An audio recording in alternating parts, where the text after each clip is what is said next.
ಚಿತ್ರಕಲೆ ಜಗತ್ತಿನ ಚಕ್ರವರ್ತಿ, ಯೋಗ ಕಲಾರತ್ನ, ಮಹಾನ್ ದೈವ ಭಕ್ತ, ದಾದಾ ಸಾಹೇಬ್ ಫಾಲ್ಕೆ ಪ್ರಶಸ್ತಿ ಪುರಸ್ಕೃತ, ಇಬ್ಬರಿಗೆ ಕಣ್ಣು ಕೊಟ್ಟ ಕಣ್ಣಪ್ಪ, ಅಭಿಮಾನಿಗಳಿಂದ ಅಂತ್ಯಕ್ರಿಯೆ ಮಾಡಿಸಿಕೊಂಡ ಏಕೈಕ ಕಲಾವಿದ ಹಾಗೂ ಇಚ್ಛಾ ಮರಣ ಹೊಂದಿರುವ ಏಕೈಕ ವ್ಯಕ್ತಿ, ಮರೆಯಲಾಗದ ಮುತ್ತು, ಕನ್ನಡಿಗರ ಸ್ವತ್ತು, ಅಮರಜೀವಿ ವರನಟ ಡಾಕ್ಟರ್ ರಾಜ್ಕುಮಾರ್.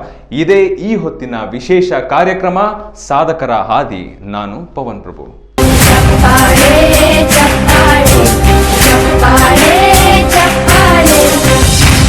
ಡಾಕ್ಟರ್ ರಾಜ್ಕುಮಾರ್ ಸಾಧನೆಯ ಹಾದಿಯನ್ನ ನೀವು ಹಿಂದಿನ ಸಂಚಿಕೆಯಲ್ಲಿ ನೋಡಿದ್ದೀರಿ.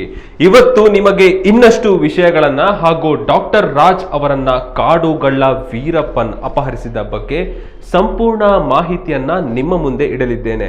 ಇದೇ ಈ ಹೊತ್ತಿನ ವಿಶೇಷ ಕಾರ್ಯಕ್ರಮ ಸಾಧಕರ ಹಾದಿ. ನಾನು ಪವನ್ ಪ್ರಭು.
ದಶಕದಲ್ಲಿ ಕಣ್ಣೆರಡು ನೋಡು, ಗಾಳಿ ಗೋಪುರ, ನಂದ ದೀಪ, ಸಾಕು ಮಗಳು, ನಾಂದಿ ಮುಂತಾದ ಸಾಮಾಜಿಕ ಚಿತ್ರಗಳಲ್ಲಿಯೂ ಅಭಿನಯಿಸಿದ್ದರು.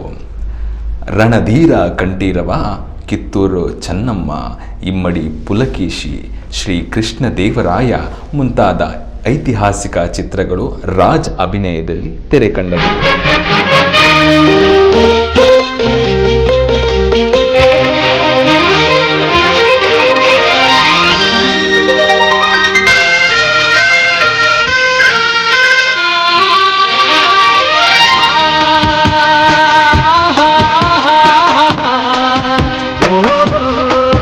ಸಾಧಕರ ಹಾದಿ ವಿಶೇಷ ಕಾರ್ಯಕ್ರಮದಲ್ಲಿ ಪುಟದೊಂದು ವಿರಾಮ.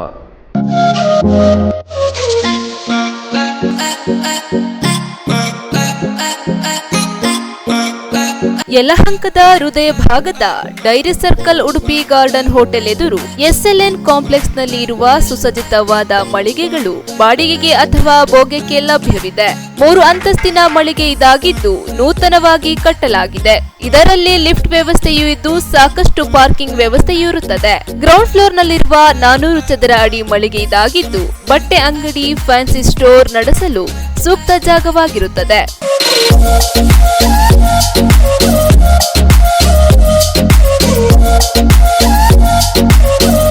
ಮತ್ತು 1ನೇ ಮಹಡಿಯಲ್ಲಿ ಸರಿಸುಮಾರು 2160 ಚದರ ಅಡಿ ಜಾಗವಿದ್ದು ಬ್ಯಾಂಕ್ ಅಥವಾ ಸೊಸೈಟಿಯನ್ನು ನಡೆಸಲು ಸೂಕ್ತ ಜಾಗವಾಗಿರುತ್ತದೆ.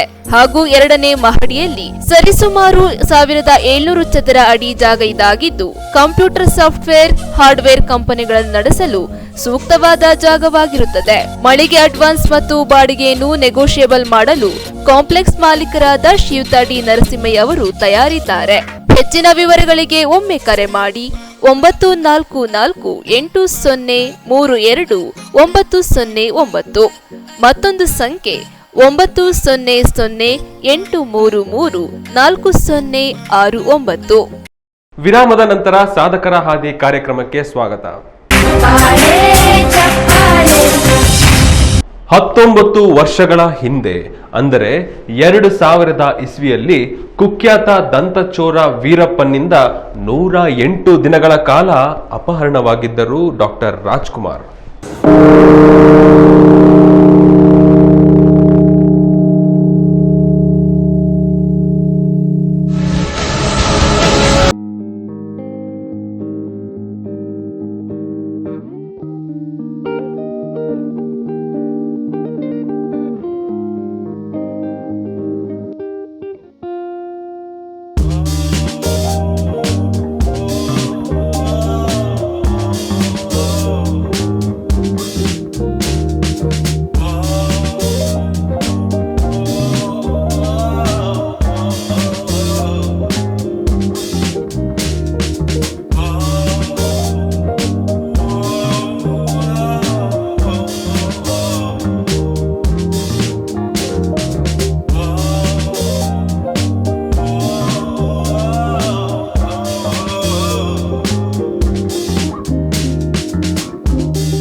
ಅವರನ್ನು ಕಾಡುಗೊಳ್ಳ ವೀರಪ್ಪನ್ ನವೆಂಬರ್ 15, 2000 108 ದಿನಗಳ ಕಾಲ ತಮ್ಮ ವಶದಲ್ಲಿಟ್ಟುಕೊಂಡ ನಂತರ ಬಿಡುಗಡೆ ಮಾಡಿದರು. ಅಪಹರಣದಿಂದಾಗಿ ಭಾರತದ ರಾಜ್ಯಗಳಾದ ತಮಿಳುನಾಡು ಮತ್ತು ಕರ್ನಾಟಕ ನಡುವಿನ ಸಂಬಂಧಗಳು ಮತ್ತಷ್ಟು ಹದಗೆಟ್ಟವು ಮತ್ತು 2 ರಾಜ್ಯಗಳಲ್ಲಿ ಉದ್ವೇಗ ಪರಿಸ್ಥಿತಿಯನ್ನು ಸೃಷ್ಟಿಸಿತು.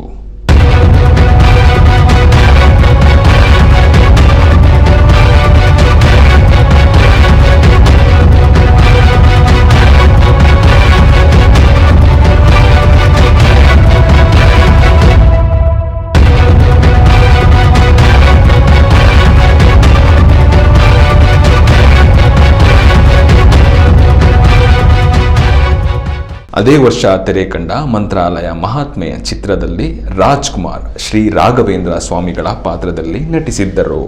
ಈ ಚಿತ್ರದಲ್ಲಿನ ಅಭಿನಯ ತಮ್ಮ ಚಿತ್ರ ಬದುಕಿನಲ್ಲಿ ಮಿಕ್ಕೆಲ್ಲ ಚಿತ್ರಗಳಿಗಿಂತಲೂ ಹೆಚ್ಚು ತೃಪ್ತಿಕರ ಎಂದು ಹಲವಾರು ಬಾರಿ ಸಂದರ್ಶನದಲ್ಲಿ ತಿಳಿಸಿದ್ದಾರೆ. ಡಾಕ್ಟರ್ ರಾಜ್ಕುಮಾರ್ ಅವರು ಏಪ್ರಿಲ್ 12, 2006 ಬುಧವಾರದಂದು ಮಧ್ಯಾಹ್ನ 1:45 ಸುಮಾರಿಗೆ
ಡಾಕ್ಟರ್ ರಾಜ್ ಪಾರ್ಥಿವ ಶರೀರ ಅಂತ್ಯ ಸಂಸ್ಕಾರವು ನಡೆಯಿತು.